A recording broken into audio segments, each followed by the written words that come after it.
Okay, Google. Play Matrix and Future Bound. What's going on here?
So I believe I'm live. Quick sound check. Anybody that's a viewer, acknowledge in the chat that you get video and sound.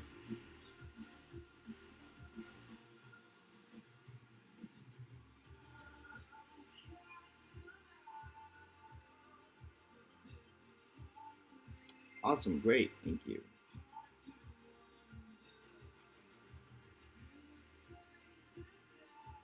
All right, so we'll take a couple of minutes after 12 just to make sure people stream into the stream. Give folks a couple of minutes. In the meantime, you can enjoy the music.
Well, folks, if you just got in, we're waiting a few minutes.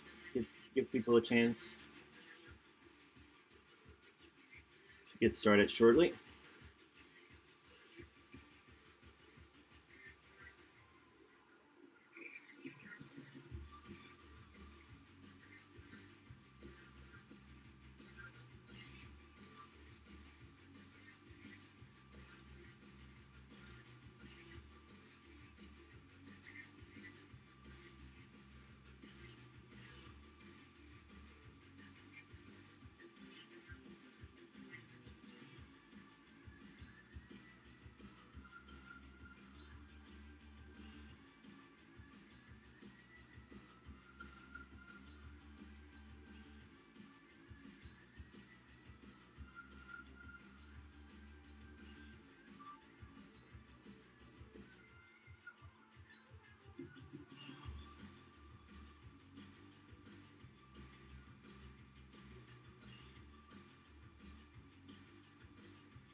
All right.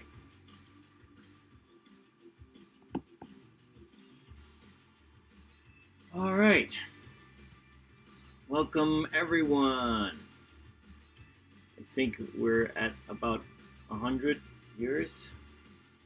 So gets ready to start. Okay, Google, stop. All right. So, hi, everyone. I guess you've already noticed I am not Dr. P. So, I guess that would make me Dr. G. My name is Hector Garcia. I been lecturing 281 for the past couple of years, and then before that, did also lecture 281 for a couple of times. My favorite course to lecture, although in these odd times, I don't know if I'll ever get used to just lecturing to a bunch of screens that I have in front of me. Um, so as some background, I'm originally from Puerto Rico, moved to Michigan in 2003, worked at Ford Motor Company. Then after that, um, started my PhD in Michigan. Finished my PhD in Michigan, went to Amazon and then a couple of other places, and now I work at a company called Criteo, which does advertising technology. I lead a machine learning team over there, and I also like to teach throughout my PhD, and then after that, I've always been very fond of teaching. So that's why I'm here. And out of all the topics that I've lectured on 281, it's always the most interesting because it's very impactful to your careers and the material is quite interesting. It's both theoretical and at the same time very practical. So a lot of things that you see here in our lectures for 281 is stuff that you actually see out there in the real world in practice when you develop as part of a team and a company. So shout out to my 403 students. Usually I have some kind of big data, data science things that I add on to lecture, but just because of how hard administrative stuff is with the whole COVID stuff, we've kind of kept it to just 281 material for the most part. But I will kind of point out at times kind of what I usually speak about. For those who don't know, 403 is kind of like the graduate equivalent of 281. It's basically everything is the same material except it's tailored towards data science master's students in the School of Information. But again, so nothing extra in terms of material, but I'll point out here and there like, hey, so this is relevant to say kind of data science or big data. All right, with that, let's get started. So some ground rules, I guess, because it is lunchtime for my kids who are, of course, remote schooling as well as you all are. So we might get interrupted. We're also just as likely to be interrupted by two cats. So apologize in advance if any of that happens. I mean, I've laid the ground rules for them, but they don't always follow. I told them not to come to the basement, this cold basement where I'm at. But of course, um, things happen. So um, also, I might not get to answer all the questions that are, and you probably know this from Dr. P's lectures, might not get to answer all the questions that you post on the chat. Every once in a while, I pause and take a look at the questions, see if I can answer some. But if I don't get to your question, please come to one of our other, either use one of our other means for getting an answer to your question, either Piazza, come to office hours, or go to a watch party, um, so on and so forth. Okay? All right, so now let's get started. Our topic, it's quite lengthy and quite practical, is the standard template library in C++. And in fact, you will see a lot of references in this lecture to the project that you've either already completed or very close to completing, the first project one. Okay, so we'll talk basics about the standard template library. So in short, we call it STL. Okay. It was basically included as soon as C++ started, but it was expanded on quite a bit to really become a standard as of C++ 11. The 11 stands for the year in which it came out, which is 2011, so not that long ago. Okay. It is part of the standard library for C, which, if you search for C++ stuff online, you see a lot of references to the std libc++ library. It is very well documented, and we'll talk about two very important websites that you will be using throughout the semester later on in the slides. I'll refer you to those. But very, very well documented, down to even the performance of each of the operations that you might have for either a data structure, a container, or an algorithm specifically. There's very high quality implementations. All the implementations are on header files. This is just to make things easier to compile, because then you don't have to worry about linking to the proper CPP files, so on and so forth. But it is open source, so you can look at the standard template library code if you wanted to. I guess that would be up to you. So what does the STL contain? Containers and iterators. Those are probably you're going to make the most use of in this course.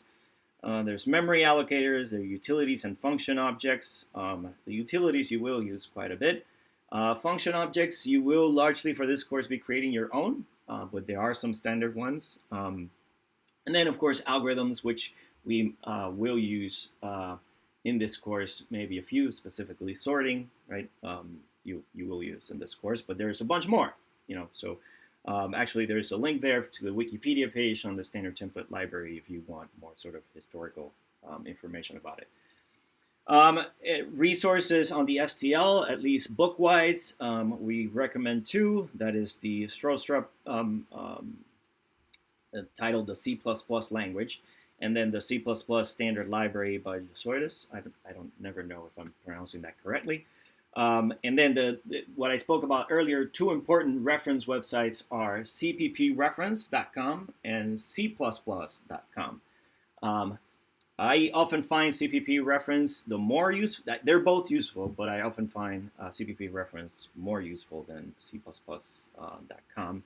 Largely because CPP reference does have, it always includes snippet examples of the usage of the code, which I often find incredibly helpful. So recommend that. And of course, you're welcome to search up anything online on C++, but I'll always point out where you might be careful about the information that get displayed for different websites, because you don't, for the projects that we have, you don't want to shoot yourself in the foot by, well, first there's the honor stuff, so you shouldn't copy code. You're welcome to look at it and read it, and then basically leverage it in what you write. But also some things that you find online might not do the things that we expect you to do for our project. So definitely put more emphasis in the resources that we give you as part of the course. Okay. So when you're faced with any programming language, and as you're kind of implementing projects or writing out code, you're always faced with the decision of whether to use a library or to do it yourself, right? This question is never going to end in your career, right? So you're gonna it's not only 281, it's like everything that you do in terms of programming, you have to look at whether it's best to um, invest the time in trying to do it yourself to perhaps make it more optimal, or whether you just not invest that time and just use some library that's available. Okay. And that might be so because like some things are very hard to implement, and so you'd rather not spend all that time doing it. So things like intro sort, which I don't think we have discussed, we will in later lectures. Intro sort is basically introspective sort. So it's like a sort that decides which is the best sorting algorithm to use based on certain inputs. And then red-black trees, which I won't go over. Later on in this course, we will talk about AVL trees, which are a simpler version of red-black trees, but kind of we don't go over the details of red-black trees because they're so complicated. Hash tables, merge sort, those are things that are quite hard to implement. And then you also want some sort of uniformity, right? If you rely on libraries, then if you're going to distribute your code that you implemented that relies on those libraries, then you can tell whoever uses your code, hey, you'll need to use these libraries, right, to run my code, for example. Of course, you can't do that in the course with other students. I'm saying when you're out, when you're a developer or something like that after you graduated.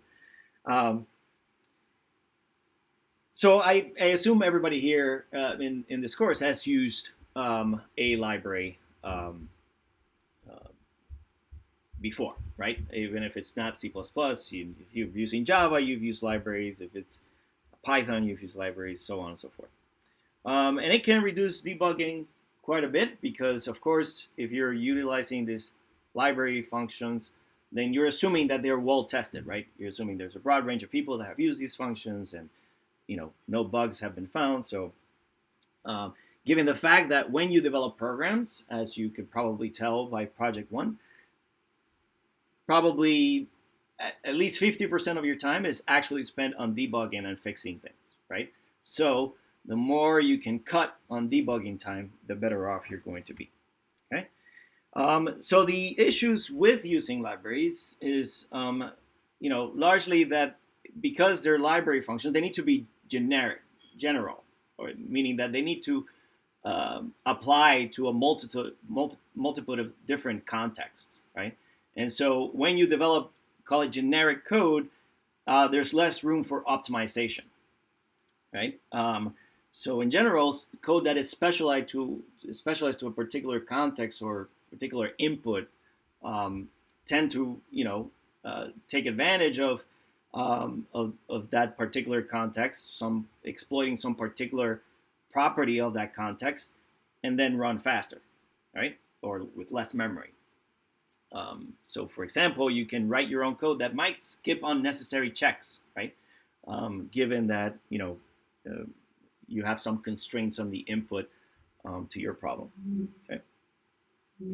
So there are trade-offs, okay, in using libraries versus you do it yourself, and it's always kind of you have to weigh in a balance to determine like which way should you go. Okay. Now, whenever you're going to decide to use a library function, you better know how to use it, right? So you have to be aware of its performance, what are the, what sorts of inputs it requires, what is the expected output, right? Like you need to know a lot of information about how to use the function. This is why the STL is very well documented, okay? So for example, things like, the sort function in the STL, how fast does it run? Well, it's n log n, that's worst case time, right? And so, in fact, if you look it up in practice, it's typically faster. Things like the nth element function, okay? which is the nth largest element in a container. Uh, that STL really, it's very hard that you could implement it in such a way that is faster than the STL. Okay. So here are the important C++ syntax features that the STL relies on in order to remember. The STL is just a library, right?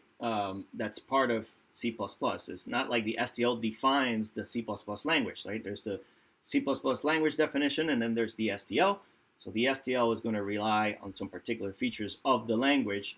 By the way, I don't know if I mentioned it before, STL stands for Standard Template Library, right? So if you see every container, every algorithm from the STL, it's going to be a templated, right? Either container or templated function. So that's one of the things that it relies on. It's like the template syntax for C++. Uses a lot of type bools, const correctness. We'll talk about that in a little bit. Namespaces. So again, templates, as I mentioned, inline functions, exception handling. So there's a bunch of stuff that you've already seen. Some things that you haven't seen are keywords like explicit and mutable, which I'll talk about in a little bit. In a little bit is actually the next slide. So here is, so for the keyword explicit,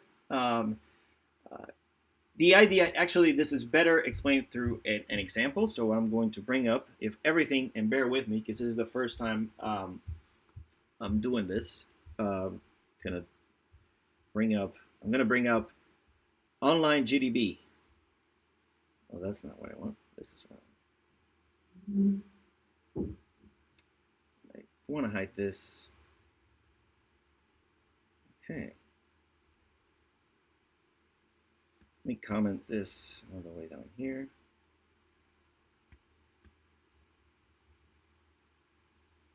Thought I had saved it, so it's the latest updates.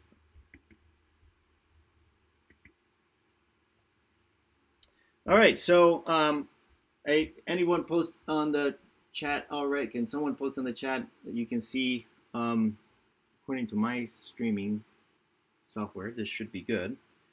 Try to see if I run it. Boom. Okay, so here we have a very simple struct.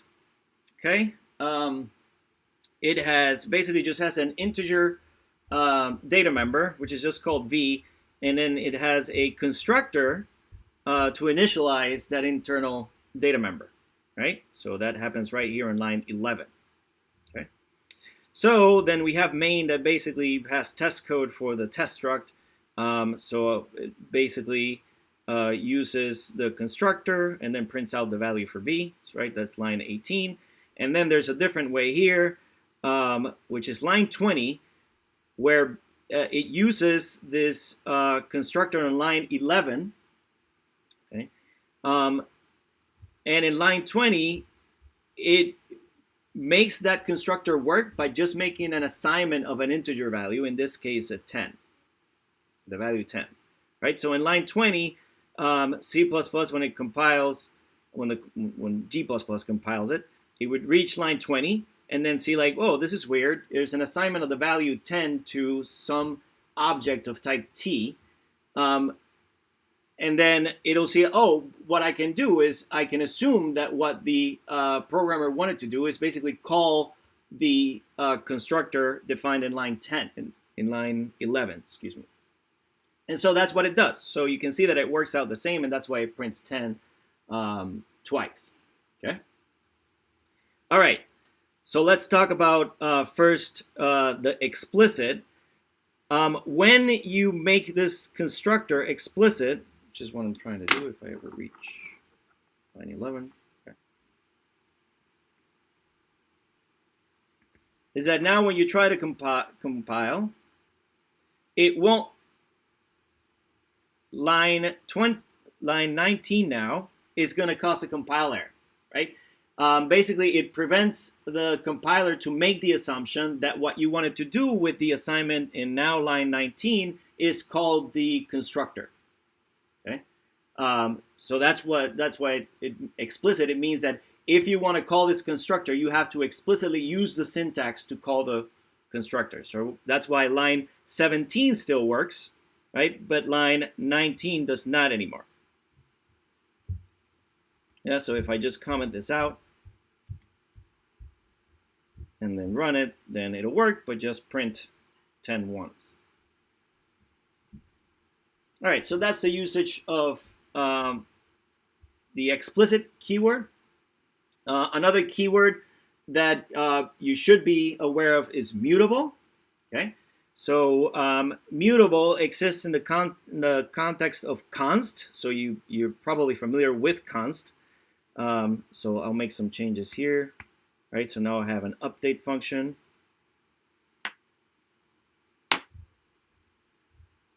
Just for clarity, I'll the explicit stuff.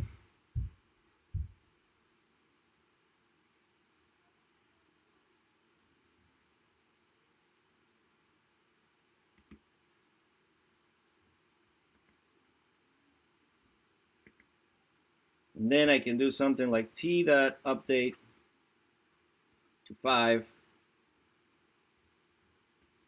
and then cout t.b. Sorry, this is a really small keyboard on my iPad. So if that should cause a compile error, and I would ask on the chat, why is that a compile error? But in the interest of time, I'll just tell you. If you see the compiler, it'll say that v inside of the test object is a read-only object, right? Because we have added the const keyword in line 13 to the update function, right? So the const keyword there, if you recall, it means that when you call this function, it cannot change the value of any of the private data members or even public data members. It can't change any of the data members of the object. Okay, so that's why it causes a compile error, and that's what mutable is for. So if in fact we make the v data member inside of test mutable, then everything will work. Yeah. Conversely, this is the same thing as not making it mutable, but then you'd have to remove the const from the update function. Okay, so mutable in short basically nullifies the effects of const, which I have my qualms with that. My use of mutable. Also, beware, if you come from Java, mutable in Java means something completely different than mutable in C++, specifically because there's no const in Java. But there is a keyword mutable in Java, which means, again, something completely different. All right, so back to the lecture. All right, so basically, I've just shown you examples of the usage of explicit and mutable. So I'll just skip over that. The idea with one of the main ideas of using STL is also specifically with the C++ language, reduce the usage of pointers, right? So it might be that if you're new to C++ and you're new to programming and you see like, oh, pointers are, very smart thing to use because you really have to understand how they work, and then you have to understand memory management, and you have to be very careful, so it kind of shows off how smart you are if you use pointers. No, get that out of your head. Bottom line is, if you want to be a better programmer, you want to reduce the usage of pointers, right? You don't want to rely on pointers, okay? Largely because, less pointers, less debugging, okay? Faster you develop, faster you get to testing phase of your program, and the more time you're going to have to iron out the bugs in your code and improve, and then get to the point where you can improve performance. Okay, you can focus on improving performance rather than it working correctly. Okay. So instead of pointers, what we have in the STL, and there's this, a snippet of code at the end of the slide there, showing the usage of pointers. But what we want to use instead in STL are iterators. Okay, so we'll talk about that in a little bit. In general, with the STL, all algorithms are have been developed with performance in mind. So, and that's in contrast to a bunch of other libraries and other languages where really, rather than performance, ease of use is the priority. With STL, performance is the priority and not necessarily ease of use, which is why it's, STL code is very verbose. And so, but again, you have the advantage of, getting really good performance out of it. And in fact, if you were to, assign yourself the challenge of trying to beat STL performance, it's very unlikely that you will do it, because there's a lot of minds that have gone into optimizing the STL. Okay, so on with STL basics, specifically containers and the usage of iterators, as I was alluding to earlier. So some of the basic containers which you've already used in Project 1, right? So you have vector, you have DAC, okay? So vectors you've used in, I think by now, you know that in Project 1, you have a 3D map, which should basically be just a 3D vector of some type of struct that you might have defined. And then we have for our search container, we suggested you use a DAC, right? So you ended up using that in the project. The reason why you were using a DAC is because you wanted to use it both as a queue or a stack, depending on what input option you were given. So the DAC was ideal for that. You also have an STL, what is known as a bit vector. You probably will not be using that in this course, but it's basically the same as a vector of booleans, right? So whenever you're declaring a vector of booleans, you might as well just use bit vector. Little less verbose, but performance-wise, it's the same thing. It didn't used to be the case. It used to be that bit vector was more performant than vector bool, but at some point they decided, like, why the difference? And then now they're basically the same thing, but they just never got rid of the bit vector class, if you will. Then you have sets, which you will use in your later projects, multi-sets, and then you have unordered versions of those. We won't talk about those now because we don't have time, but we will talk about those later. And then you have a map. So remember, in a map, you have key value pairs that you're storing. And then multi-map would be that for the same key, you can store actual multiple values, right? In a regular map, each key value pair is unique. In a multi-map, you can have multiple of the same key value pair. Okay? And the same deal with a set. With a set, which is just, say, a set of integers, you can only have a unique. If it's integers, you can have a unique value 2 in that set. If it's a multi-set, you can have multiple copies of the value 2, say, again, if it was integers. Then you have lists, which are rarely used, really. And then you have array, which is, if you're using array, you might as well use traditional C arrays. So it's very limited use because, it also needs to have its size fixed at compile time, which is kind of the main issue with your regular flavor arrays. So not much advantage of using array, but it's still there. Okay, I think the main advantage is I think it includes size, right? So you don't have to worry about passing the size like you do with primitive arrays. Okay. Then you have list is a doubly linked list. Okay, so if you call on size, it's just going to be constant time. Um, then you have what are known as S lists, which are singly linked lists, which are even more useless than list. I'm not. I shouldn't. Useless is a strong word. I have actually had a particular situation where I needed a list rather than a vector. Um, but again, really, it's really context dependent. Most of the time, you really want to use a vector for most things, and especially for this course. And in the later slides, we'll see like performance comparisons between vector and lists.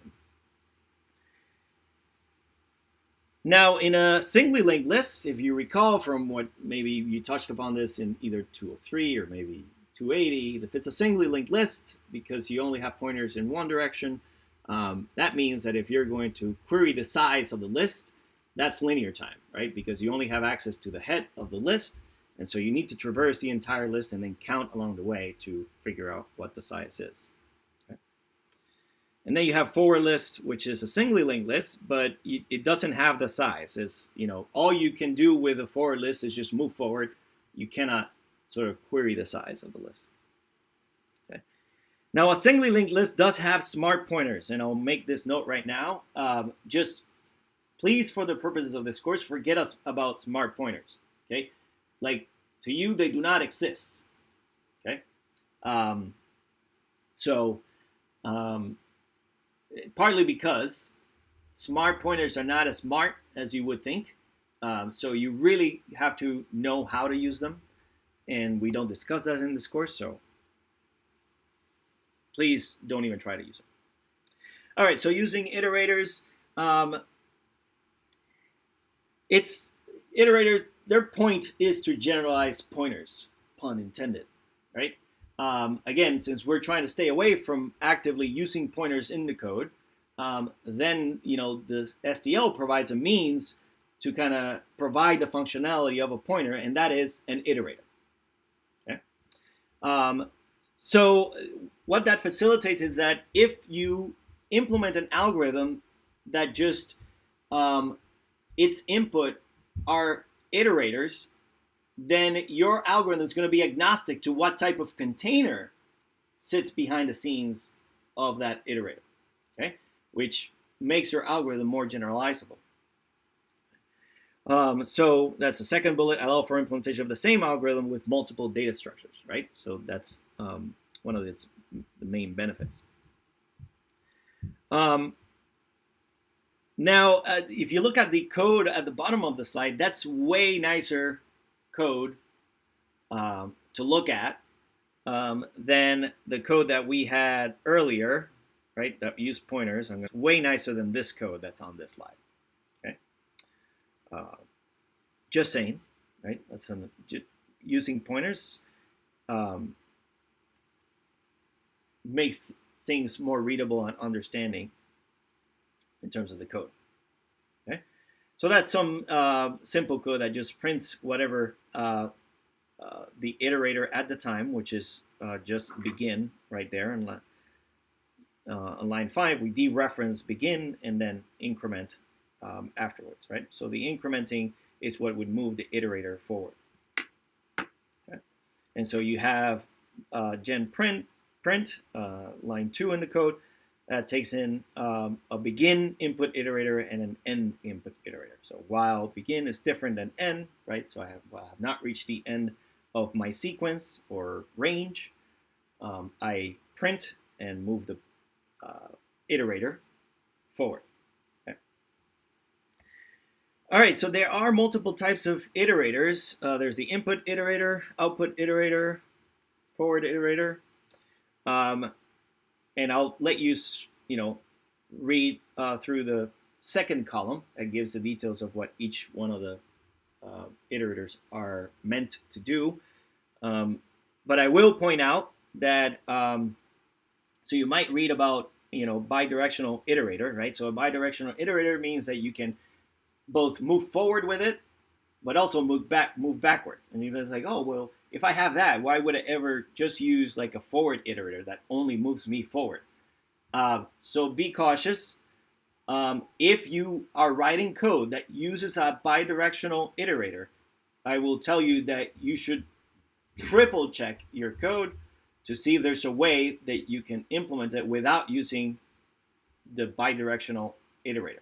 Right? Chances are that what you're doing can be implemented in a way that does not need a bidirectional iterator. And like 90% sure that it will have a better way to do it without a bidirectional iterator. But if you must use it, you have to be very careful with it, right? It can lead to a lot of bugs when you're taking an iterator and moving it back and forth all the time. Okay.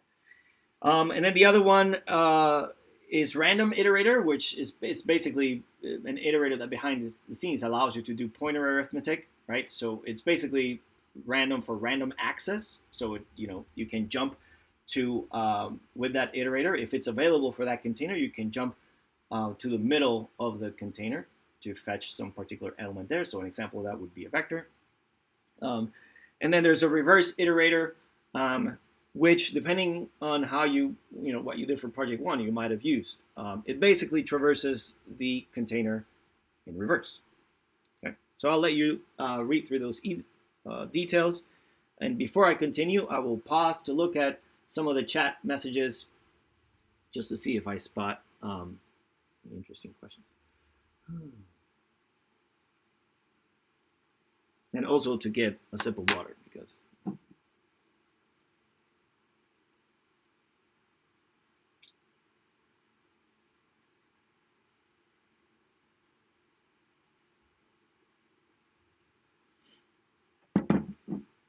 yep. So a question, and I think so. Thank you to whoever from staff is in the chat answering questions. But yeah, so using namespace std is what allows you to refer to any of the either algorithms or functions that are available in the std library. Okay. All right, so let's keep going. There are iterator ranges, right? So these are your .begin, .end. .cbegin stands for const. It's const begin or so the difference between begin and cbegin is that cbegin returns a const iterator, okay? And then same deal with cend. Then rbegin, that's what returns a reverse iterator, okay? And then an rn, okay? Which so if you're ever thinking with iterators, if you ever needed to traverse a vector in reverse and thought of like, oh, so I just start from n and then decrement down until begin, that's not going to work. What you need is a reverse iterator, which to identify that range, you would use rbegin and rn. Okay. Make note that begin is inclusive and end is exclusive. Okay, meaning that end actually means one past the end of the container. Right. Right, I think that was clear. All right, so what about arrays? You can use, as of C++ 14, iterators for arrays, but at this point it's basically just syntactic sugar. But yeah, if you wanted to avoid pointers, like if you need to manipulate a primitive array, and would like to avoid using pointers, then you can rely, as of C++ 14, you can rely on iterators, okay, for array. Okay. And in general, STL will rely on iterators, specifically the ranges, right? So there's a begin and an end iterator for all of its implementations, right? So any algorithm that you look up, any STL algorithm that you look up on CPP reference, you'll see that the input is going to be some type of iterator. It's not going to be like a vector or a deck, right? Or a full container. It's always going to be iterators. Okay. So here's some sample code where it's doing a bunch of things. So let's go back to how am I doing on time? I think this is good. I think I can still manage to use.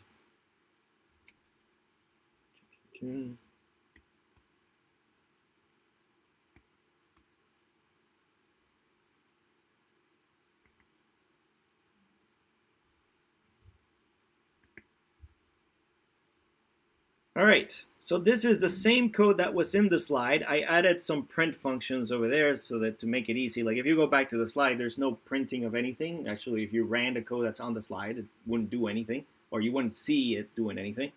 So that's why I added these print functions. Yeah, and so we run it.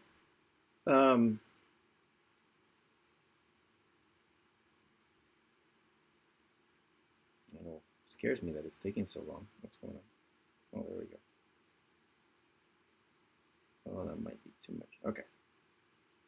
Oh, but then I can't. I wanted to compare the output with the code, but that's harder to do. All right. Well, line 51 is the first print, which basically just prints V, and the contents of V are just going to be dictated by lines 49 and 50. We're just basically just assigning a bunch of random values in our own easy way of determining random values.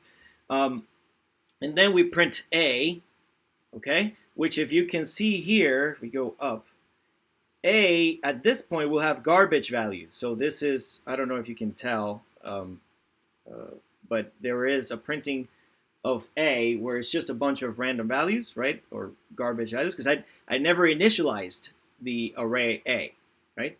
So now I can use a copy function that's available in STL, okay, where I can tell it copy everything that's in V into A. That's what we do with line 53, right?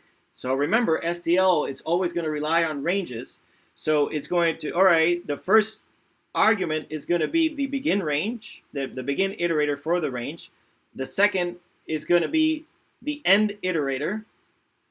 And then the third argument is going to be the iterator where you want to place the copy, where you want to start placing the copy, which, because A is just a simple array, it can just be A, right? Because if you recall, in a simple array, the name of the array signifies the starting memory address of the array, right? So then if you look at what happens when we after the copy in line 54, when we print, it just prints the same values that we had in V. So line 55 is it's basically copying back what's in A into V, right? And then line 56, we basically sort what's in A. So if you see the second printing of A, or sorry, the third printing of A, that should be in sorted order, okay, which you should be able to see there. And then lastly, we basically take use the constructor of the vector, excuse me, to basically create a separate vector, which we call reversed, okay, that will contain the values in V in reverse order because I'm using RBegin and Rn. And so this is line 60. Okay. All right. So back to slide. And let me, I think I saw question. RBegin and N have different purposes. RBegin is the last element of your, oh no, that's not a question. Oh, wait. Oh, good question. Oh, sorry, I was reading. All right, I'll let whoever's on the chat to go over the questions. All right. So now there is a really formal term in the industry which is called syntactic sugar. You might have heard it before. In C, as of C++14, there is very nice syntactic sugar for fetching the begin and end iterators of a container, and that is kind of using syntax that's very similar to a constructor. So basically the difference between the code in the previous slide and this slide is just the call to the begin and end functions that will just fetch the begin iterator or the end iterator for that container, right? So, but all the behavior and functionality, all that is the same, right? So this is all just syntactic sugar um, uh, for you to use if you want to. So one thing is we see this often with students that would want or take it upon themselves to implement like some algorithm or some function that they would want it to work for any type of container. Okay, and in doing so, they kind of write a templated function that where what we're templating is some container. Okay, don't do that; it will not work. The compiler G++ is in any C++ compiler will get confused. Okay, so that's the code that's on the slide right now. It's basically some examples of we've seen of folks trying to kind of do this, templated container implementation for a function. Don't do this. You'll get multiple compile errors.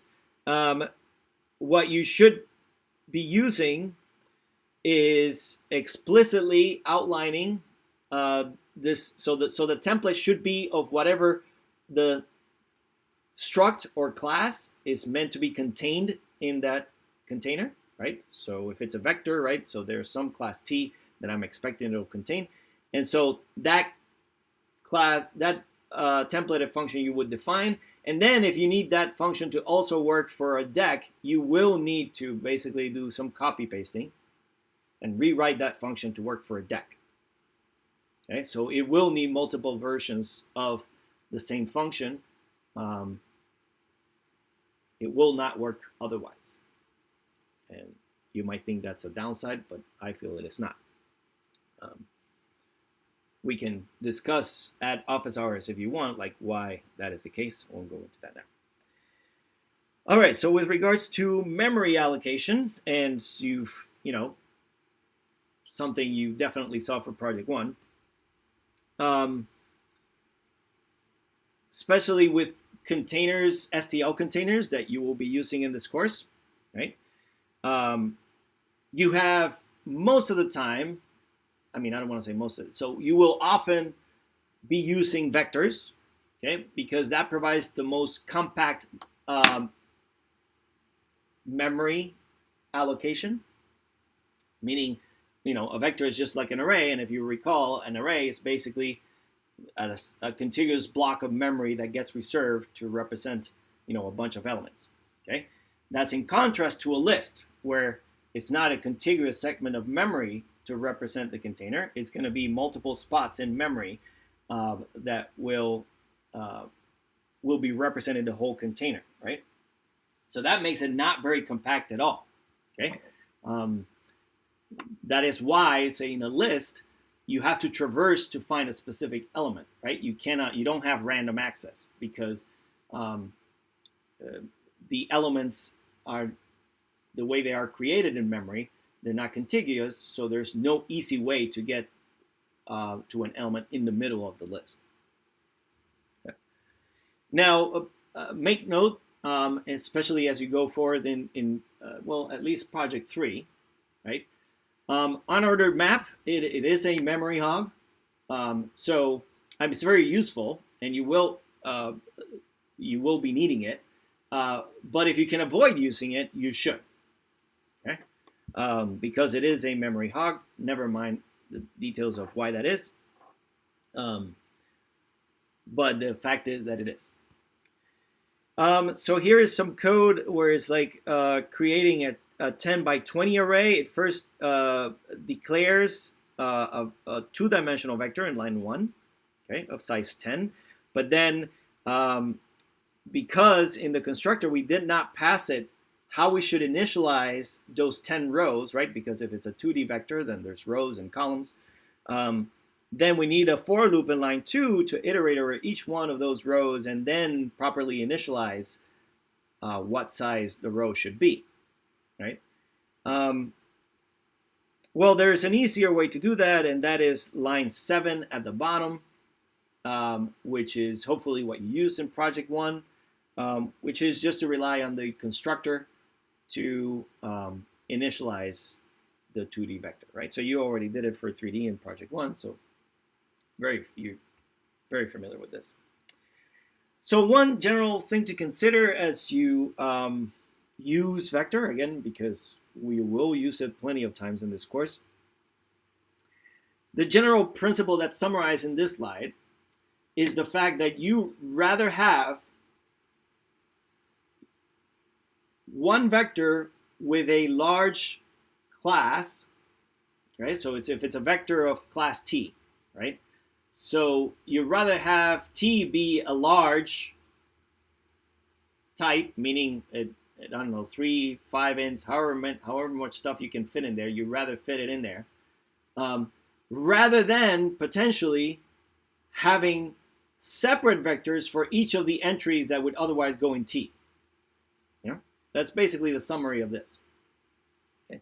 So that is because every time you declare a vector, you're using at the very least 3 pointers, one pointer, and this is all behind the scenes, right? You don't have to worry about it. So behind the scenes, it is using one pointer to identify the beginning of the allocated memory, another pointer for the end of the allocated memory, and then another one for whatever amount of memory is used, right? Because remember, in a vector, you have capacity versus how many elements are in there.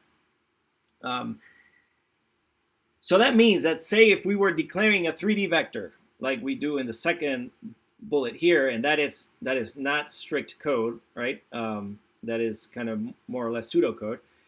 Assuming that you have sizes A, B, and C for the dimensions of the 3D vector, that means that in total, in terms of memory overhead, you have the 3 that goes at the top level dimension, right?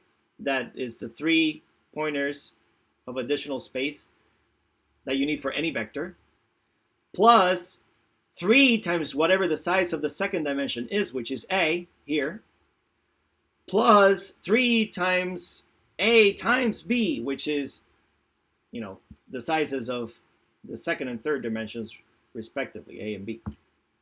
Okay. So that means that you can play around with this, right, in terms of how you'd want to reorder the dimensions or the sizes of the dimensions. It kind of depends on the context whether the size of the dimensions are interchangeable, and do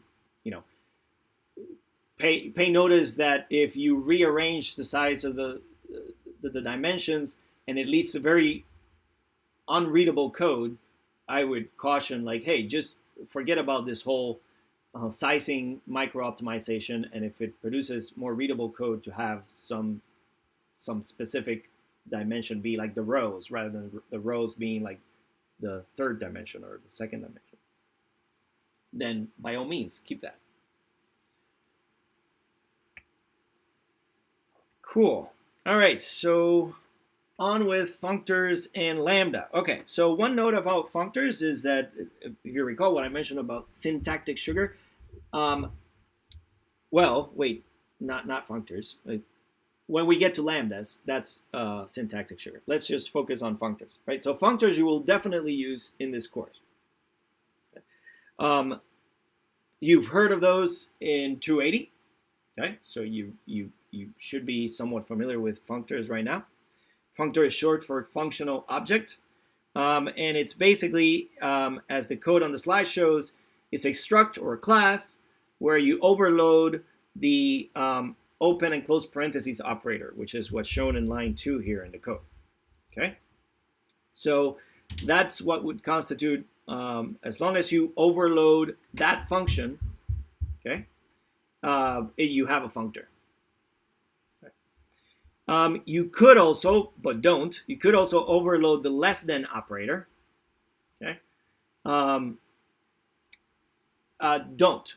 You rather, and I won't get into the reasons why, but you'd rather overload the open and close parentheses. It's what you will need to make your functor work for any STL function. If you overload the less than operator, it might not work for certain STL functions, right? So you might not what that means is you might not be able to pass your functor to some STL function if all you do is overload the less than operator. So again, always overload open and closing parentheses instead.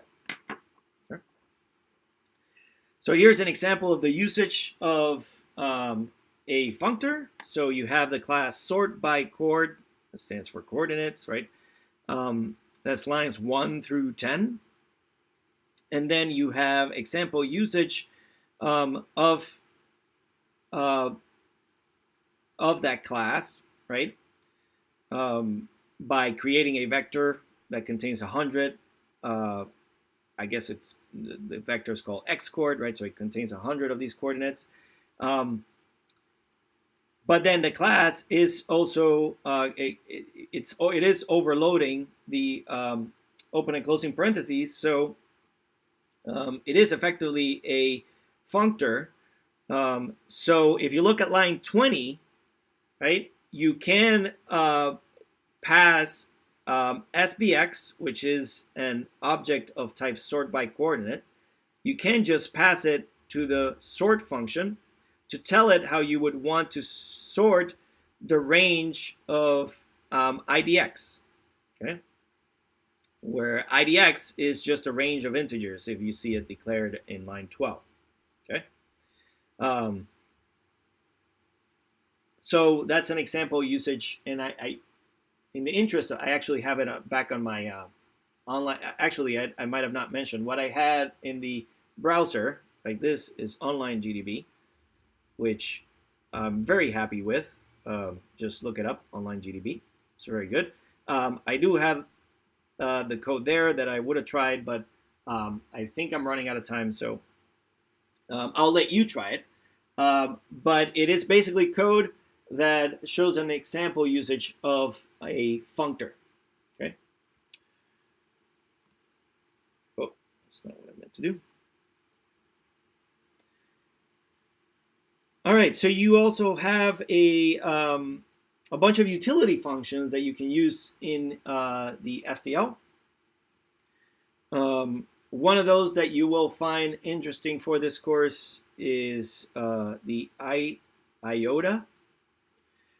It's basically a way of filling a vector of integers with integers from 0 all the way to n minus 1, right? Where n is, the size of the vector that you want, right? So this example shows it for 100.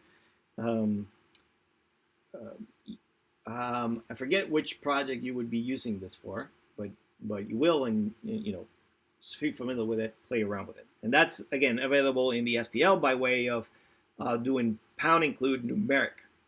Okay. All right, so on with lambdas, which is what I mentioned earlier in the context of functor. Lambdas are syntactic sugar for functors. Okay. That's a bit of an oversimplification, but for the purposes of this course, that's what they are. Okay. So a lambda is an anonymous function object, right? Like I said, it's a functor that can be defined on the fly directly in the code where it is called. Okay. Some advantages is that improves code readability by keeping code localized. All right, so I guess the jury is out on this because it is true that it's easier to read because the code, what happens with the code is kept localized as opposed to having to go somewhere else in the code that you've written to see what is happening for some function. So it keeps, but on the other hand, as you'll see, the syntax is rather cryptic. So again, I guess it's up to you what you consider readable. Makes STL algorithms easier to use. Again, in my opinion, kind of the jury is out on that, but you could argue the case.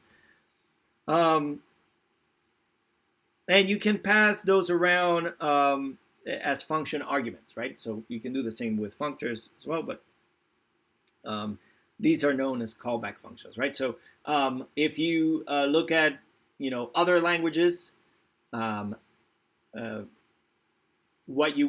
Java does have lambdas as well, but there are other languages where all this mechanism is known as a callback function. Okay, rather than functors as we know in C and C++. All right, so here is what we call a lambda expression, okay? And that's, I guess, the more important syntax, is that first you have what's surrounded by the square brackets. That's called the captures list.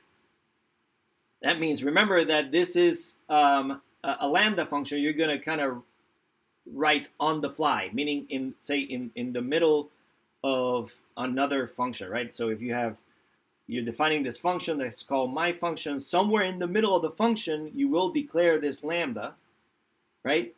So if it needs to refer to any of the variables that you've declared inside of the top function, then you need to pass them to this captures list. That's what it means, and we'll see some examples of that. Then there's, like any other function, the parameter list, right? So that's encapsulated by the open and closing parentheses, just like any other function. And then just like any other function, you'd have the function body, right? Which is encapsulated by the open and closing curly braces, okay? So here is, at the bottom, there is an example of a usage of a lambda. It takes in 2 integers and checks if the difference is greater than 5, right? You can't have the captures list be empty, meaning it's not capturing anything that's in the current scope to make it available inside of the lambda. Okay. But it does take on 2 parameters, which is n1 and n2, and based on that, it determines whether the difference is greater than 5, right? Which is the code that's inside of the open and closing curly braces. Okay. The compiler will attempt to deduce the return type of a lambda function whenever possible. So if we go over this syntax, notice that I never mentioned, anything that the lambda returns, right? The lambda is a function, right? And like any other function, it does return something. The thing is, we don't have to specify it directly like we do with any other function definition, right? What happens with lambda is that the compiler will determine what the return type is based on what you actually return inside of your lambda, okay? So it basically, in the code that's on the slide, it will see like the body of the lambda, which is return x plus y, and say like, well, x is an integer and y is an integer, added together produces an integer, so the return type of this function is an int, okay? That's basically how it works. All right, so this is example usage of both a functor, which is called is_odd_pred for predicate, returns true if number is odd, and the usage of a lambda, which is in line 14, right? It is the same functionality, but implemented as a lambda instead of a functor, right? So the definition that you have in lines 1 through 5. So you can see that the usage of lambdas does yield a lot less code, because really to make line 14 work, you could delete lines 1 through 5 and line 11, right? So it's all that code that you had to write to define the functor goes away. All of it is defined as part of the lambda syntax that's in line 14. Okay. And here's an example of the lambda syntax, I believe, where it's capturing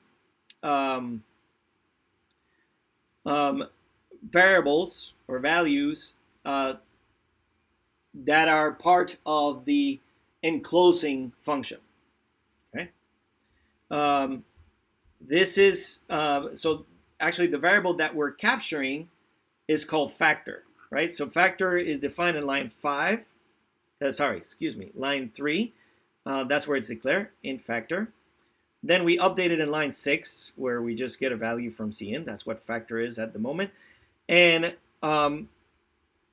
the lambda function is defined in line 8. It's at the end of line 8. If you see where the open square bracket starts, that's where the lambda definition starts, right? And the lambda definition ends with the closing curly brace on line 10, right? the following closing parentheses is what closes the usage of find if function on line 8. And you can see that the open and closing square brackets have in it factor, right? And that means, what that means is like, hey, the lambda is going to need to make use of this factor variable inside of the body of that lambda. So that's why you list it there, right? And you can see that on line 9, it is referencing factor because it wants to do n mod factor, right? And compare it to 0. So in line 8, if you remove the factor from inside the open and closing square brackets, that would be a compile error, right? It would say that on line 9, it doesn't know what factor is because you did not capture it into the lambda. Okay. Now, all that said about lambdas, you're welcome to use lambdas in your projects, but you don't have to. Okay, so if you're puzzled by the syntax, which is, to be honest, whenever I write lambdas, I always have to look up the syntax. I always forget it, right? So I always have to look at it. So if you're puzzled a bit by the syntax, you know, you don't need it. You don't really need to do it in this course, okay? Actually, it's also more because for most projects that you will, actually all the projects that you would do and for labs that you would do, you're better off explicitly using a functor, right? The context in which we're using functors really merits that you outline and define explicitly what your functor is rather than just hide it inside of another function by declaring it as a lambda. Okay, so yeah. I think I saw a question. What is n initialized as? N will be whatever gets passed for the value that will be inside of vec, right?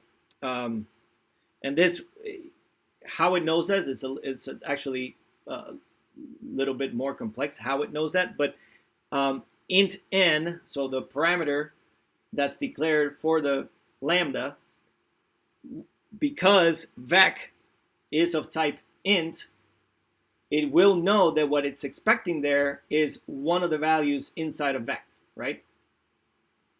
That's you can think it as auto-magically happening behind the scenes, right? And there's nothing that we've typed in terms of syntax to tell it that that n corresponds to the elements of vec, but it will know by way of the fact that we're declaring that lambda as part of the call to the find if function. I hope that makes sense. But again, and then if it didn't make sense to you with all this lambda stuff, again, don't worry too much about it. It's syntactic sugar. It's really interesting to get into it, but you don't really need it to complete any other work in this course. All right, so I'll let you go in there and see the different ways that you can capture the variables that are part of the surrounding scope for the lambda. You can actually capture with reference, or you can capture the reference of not a copy of the variable, but the reference. You can capture multiple variables, like comma separated. So I'll let you sort through that because I won't have time to go over each one explicitly. And I will also skip this lambda exercise because I really want to get to the next couple of slides. And again, just an interesting exercise. If it was traditional lecturing, we probably would be able to spend a few minutes here. But again, come to office hours if you have questions about lambdas and want to get them to work. You're free to look at this exercise. Again, usually we would do it as a group, and then we would look at the solution. But I'll just let you browse through the solution later on. Okay. All right. Now using the STL. Well, first off, I mean, at this point, you also probably touched upon this in 280. Like, why is it that we're doing C++ as in this course overall? I can guarantee you, by way of experience of interviewing candidates, Um, uh, I don't know if I mentioned this, but I'm also a development manager at a company. So I interview candidates and hire candidates into my team. And honestly, if the candidate has C++ as their background, it's very easy to adapt to most other languages. Okay, um, that is, as far as my experience goes, that is not necessarily true for folks that have learned all these kind of basics about data structures and algorithms in other languages. Okay, like Java or Python or, oh, God forbid we did 281 in Python. Sorry, I didn't say that. Don't quote me. Um, if you master C++, you've kind of mastered a lot of the basics and fundamentals that would be replicated in other languages, albeit with like a lot of differences, right? Um, I think the languages that where it would not replicate as easily, right, where it is in languages that are fundamentally functional languages, largely because C++ is a procedural language. So only for those languages would it be like really hard to kind of jump from C++ to a functional programming language. But I feel that if you know C++, for most other languages, C#, Java, .NET, well, C# is .NET, it's much straightforward. Okay, and if you've mastered C++, it means that you've mastered STL because most C++ development is done with STL in mind. Okay, so how do you learn STL? Well, basically you implement our projects, but in addition to that, um, do find tutorials online. Look at the examples that are available in cplus.com and cppreference.com. That's at least how I always, learn a new STL function. I look at that example, then I copy paste that example, and then I adapt it to do something different, right? At least for me in programming, it helps a lot to just play around with the code to see how it works under different situations. Okay. We also have documentation in Canvas. So if you go Files, Resources, Algo List, and that has a good summary of at least the algorithms, STL algorithms that we expect you to at least be familiar with in 281. So it's a good summary. So I encourage you to look at that.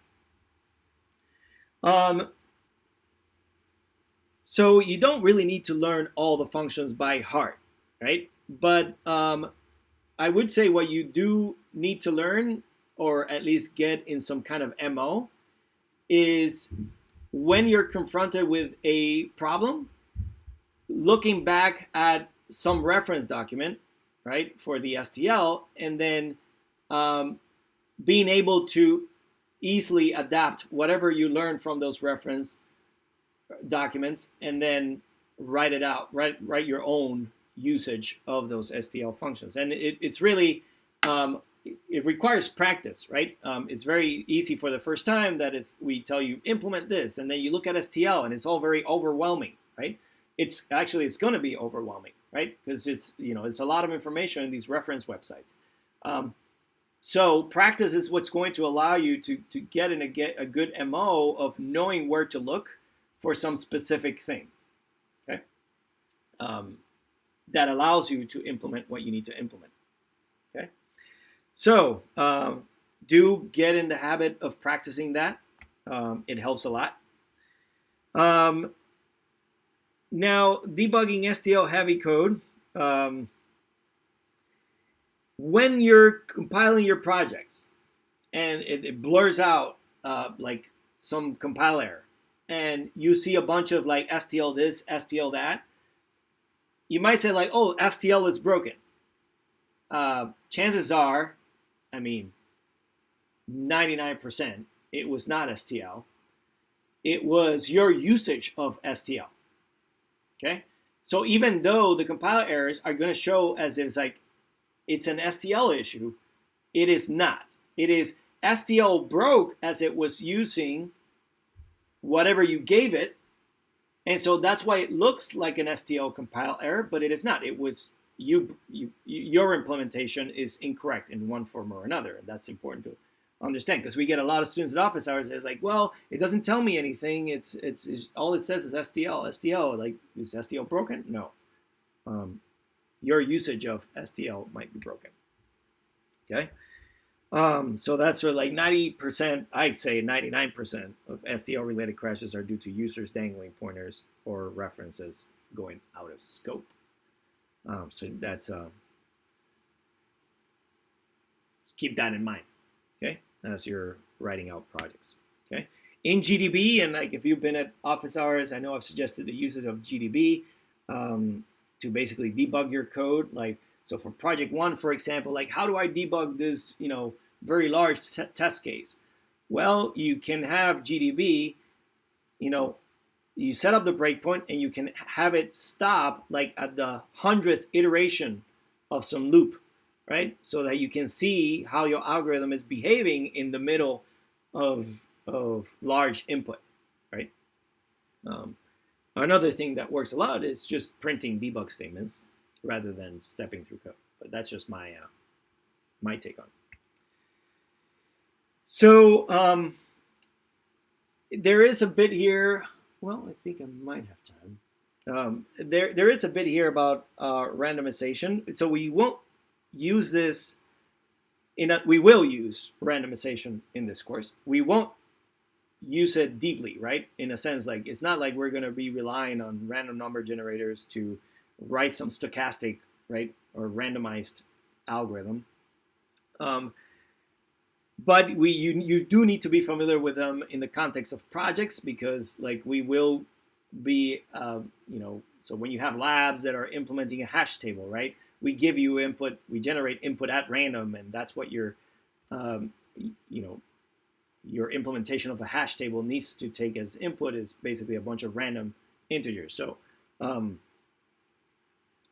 that's how we need you to know about randomization. So there is this library. It's called, random, because that's what would make sense. And you have generators, which are random number generators. And then you have distributions, which actually will generate a full distribution of random numbers based on, say, the normal distribution, uniform real distribution, so real numbers. So basically, you can imagine a uniform real distribution would work on a vector of doubles, for example, whereas uniform int distribution would generate a uniform distribution or on a vector of ints, so on and so forth, right? You want to use this library. It's kind of preferred over RAND. RAND is short for random. So I would say just use the random library rather than RAND. So it is great for testing code. RAND is easier to use a bit. Like there's less declaration of stuff. But the using generators or distributions is more robust from the random library. RAND, by the way, is just a function. It's just a function that generates, I believe it's a random double between 0 and 1. I think some of the parameters are the range in which you want to generate a random number. You can look up the documentation that's there, linked to on the slide. So here is an example of the usage of the random number generator. So you see in line, in line 10, well, you need to declare this random device. That's just, to create it's not really a device. It's the concept of a device. And that's needed for random number generation. So you basically pass this, what's declared in line 9, which is called RD. You pass that to create a Mersenne and Twister random number generator. Like you can look up what that random generator actually does behind the scenes, but we don't care. It just generates good random numbers. So that's what MT is going to be used for. And in fact, MT is a functor, right?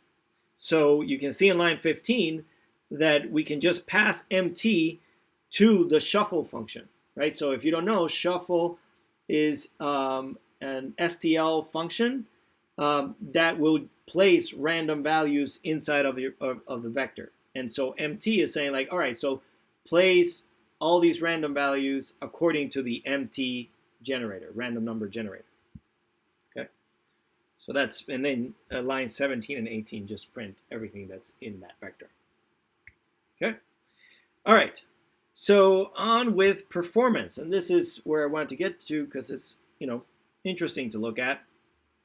Here we have a bunch of plots where we're comparing the performance of some of the STL containers. So you see in blue is list, red is vector, orange is deck, and then green is a vector where you're pre-allocating, meaning that you use resize. Okay? And these tests, all they're doing is filling an empty container with different values.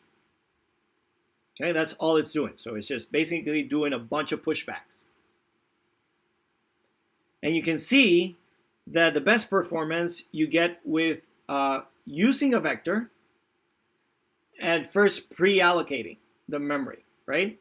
That is because if you don't resize first, pre-allocate the memory, that means that, you know, as you push into your vector, at some point it's going to run out of capacity, right? And you probably heard this in the context of amortized complexity, right? It's going to run out of capacity, so it'll have to create a new vector, larger vector, and then copy all the elements in the first vector to the new larger vector, right? And then keep pushing. Okay, now that's an amortized operation, so you can see here that in the blue line, okay, which is not, sorry, not the blue line, the red line,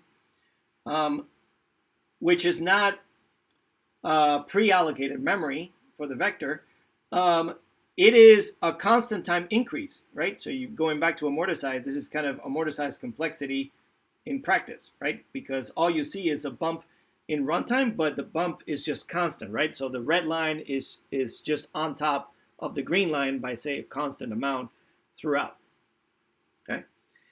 Then you have a deck that sits in between kind of the bad performance of a list and then a vector. A deck, I don't know if we've talked about it yet, but a deck is actually both a list and a vector. So basically, it's a bunch of smaller vectors that are linked together in memory as a list. That's why it's less performant. Let's think of it. It's a more adaptable container at the expense of how you store things in memory. So there is more overhead than, say, a vector. Okay, and then you have in blue a list, which is the worst performing one for this really simple task of just filling back all the elements, right? And you can't imagine that in a list, right? It's just all the time having to find some spot in memory to create the next node that goes in the list, and it needs to do that every time. Whereas for a vector, it just allocates a bunch of memory, and all it needs to do henceforth is place the elements rather than have to create and allocate memory each time it tries to push back. All right, now this one is fill the container with numbers from 0 to n, shuffle at random, and then search for each value using find, right? So you see that this whole algorithm is n squared, right? Because you're saying you're going to search for each value using find. So find is a linear time operation, and you're doing it for each value, so the plots are going to be n squared. So you see vector is n squared, but it's definitely on the flatter side than, say, compared to a list, okay, which you can easily tell is very quadratic. And then, again, deck sits in between, okay? Now, this third one is fill the container with numbers from 0 to n, shuffle at random, pick a random position by linear search, insert 1,000 values, okay? Now, this is where a list shines, okay? You can see a list is, you know, much more performing than either a vector or a deck, okay? Because we're inserting values in the middle, right? That's what lists are good for. Now, notice that this is a very contrived example. As opposed to the previous two examples, which you can see happening a bunch of time in practice, this one where you just search a random position and then start, or pick a random position and then start inserting at that particular point. Like, I can't think of a situation in practice where you would actively want to do that, right? But for those particular situations, you do have a good performance for a list. Similar, if you had to fill the container with numbers from 0 to n, shuffle at random, then pick a random position by linear search, and then remove. So rather than insert, you would remove 1,000 elements, right? So it's the same deal here, right? A list is much more performing than either a vector or a deck. Okay. Again, because you're doing things in the middle, if you will. Oops. And then last one is insert new values at the front. Here is where its vector is a lot worse performing. In fact, a list would be constant time, and then a vector is n squared, right? But this is, again, a contrived example, and it's just saying that, we're doing it in a way that the vector will need to move all prior elements in order to fit the new element, right? Because we're placing it at the, always placing the element in the same position in the vector. So all the other elements would have to be shifted by 1 every time, right? So again, very contrived example of why you see this poor performance. But really in practice, I would say in general, you want to stay away from lists when you can. Like, I can't think of a real practical situation in which a list would be ideal. Although, stay tuned, because we will give you scenarios in which a list would be ideal. Again, quite contrived, but still doesn't happen that often in practice, to be honest. All right, and that's the end of it. Sorry that it's been a little, I think, just right on time. Sorry that it's a little bit rushed. It's hard coming back to lecture in these times because, again, you just staring at screens is always really odd. So I'll take a few minutes, see if there are some lingering questions, but let's see.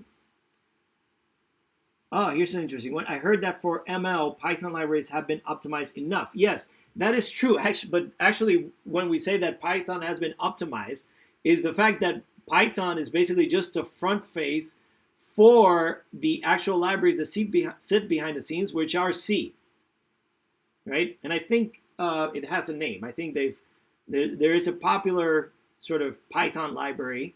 I forget what it's called. And specifically for ML that does this. So basically, all you see is Python, but behind the scenes, everything is C++. Okay. But if your key is to optimize as much as possible, you probably want to stick to C++. Yes, I get if you are concerned with optimizing, C++ might be. I mean, it kind of depends the degree at which you want to optimize, because you can always write assembler code, but that's just not scalable, right? But C is a good language where it's scalable to develop at scale somewhat and still manage to get performance that's very specific to the architecture in which you're coding, right? One of the good things about C++ in terms of performance is that the architecture is very relevant to how C++ gets compiled. Okay. Now, that might actually be a bad thing depending on the context in which, or the programs that you're building, right?